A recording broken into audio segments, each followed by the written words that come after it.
এই যে সোয়াবিনের রেসিপি, টমেটো, আদা রসুন, পেঁয়াজ, ধনে পাতা, পেঁয়াজ, মিট হচ্ছে দেখে আর কড়া বসিয়েছি, জিরে গুঁড়ো দিলাম, হ্যাঁ, তারপরে একটু লঙ্কা গুঁড়ো দিচ্ছি,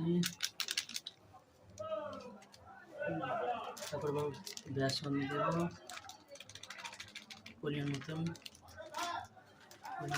হলুদ দেবো,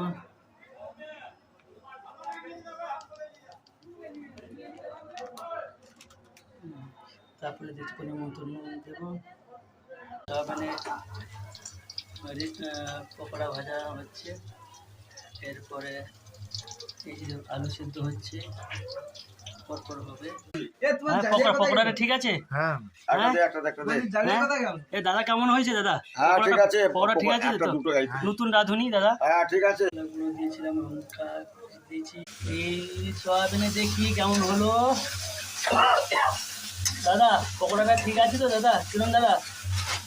খেলে বলবো। ঠিক আছে, খেলে বল। কড়াই দিয়ে পকোড়া দেবো, তারপরে আলু দেবো, বানাচ্ছি দেখি আমার আপনারা বলবেন কেমন মশলা দিত। আমি তো জানি না, এই প্রথম রান্না করছি। বন্ধুরা সবাই আবদার করলে যে বিকাশ আজকে রান্না করে, সেই জন্য আমি আজকে সয়াবিনের একটা তরকারি করছি রেসিপি। কেমন হচ্ছে জানাটা, ভুল টুল হলে একটু বলবেন, কমেন্ট বক্সে জানান। মতন জল দিয়ে হালকা, কেন ওরা বলে কি কষা কষা খাবো, মাংসের মতন চাই। মাংস হবে কিনা জানি না আমি, তবু আমার নিজের মতন করে বানিয়েছি। দেখি বন্ধুরা খাক, রান্না হয়ে যাক, তারপর ওরা কি বলে দেখি আমি জানাচ্ছি আপনাদের। দেখি হয়ে গেছে রেসিপিটা, মানে একটু রেসিপি বলা যায় না, কষা কষা মতন হয়েছে।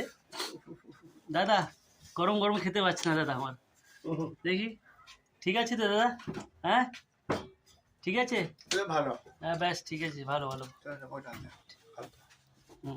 ঠিক আছে। এই যে আমার কাকা একটু রুটি হ্যাঁ করো করো তাড়াতাড়ি করো, খিদা পেয়েছে কিন্তু। রুটিটা বানাও, খিদা পাচ্ছে। সবজিটা ঠান্ডা হলে খেতে ভালো হবে না, তাই না বন্ধুরা? তাড়াতাড়ি করো, বাইরে থাকতে হলে ভাই নিজেদের রান্না করে খেতেই হবে, কিছু করার নেই দাদা। হ্যাঁ তা তাড়াতাড়ি করো, গরম গরম খাবো। রাতও হলো, প্রায় 9:30 মতন হতে যাচ্ছে। রান্না করে খেতে হবে, হ্যাঁ বাইরে থাকতে হলে নিজেদেরকে করতে হবে, ঠিক আছে? আমরা করছি এখন রুটি, কষা কষা করেছি, তারপরে রুটি একদিকে করছি, একদিকে সয়াবিনে করছি। কেমন হলো জানি না, বন্ধুরা পরে জানাচ্ছে, পরে